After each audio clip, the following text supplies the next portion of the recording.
Apparently, isa pala 'to sa mga strategy ng China. Bakit? Kasi ang strategy ng China, kung babaliktarin natin yung globo, kung may globe kayo, Okey. titignan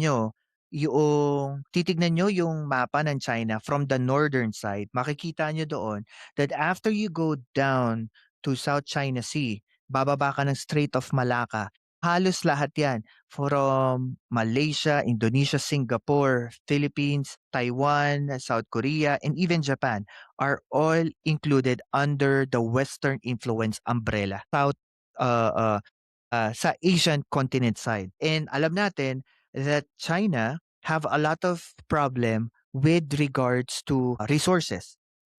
Kasi Hmm, mostly ang mga resources na andun sa mga bansa na yon. And I think, this is what I think. When I was studying this, one conclusion na parang nakita ko dito is that China do not want to be Japan nung World War II, if I'm not mistaken. yes, Kasi 'di yes. ba they were isolated with all of their raw materials, products. Hindi sila makapag-produce ng mga materials because they were Embargo. isolated by the Western powers. Yes, Hmm, and I think this is one of the reason why China to gain or increase their influence towards countries within the South China Sea na maapekto. And also another thing na gusto ko ring ipunto sa inyo 'no, China had this principle. They want to look centuries ahead, centuries forward kung ano mangyari sa country nila. And I think this is one of the reason why when they try to unify the country of Taiwan, to reunify it with China, they cannot even do it at the year 2027.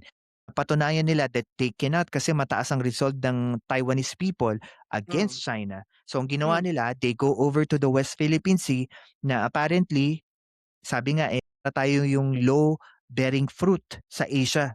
So they're trying to to invade us or occupy us through this South China Sea area.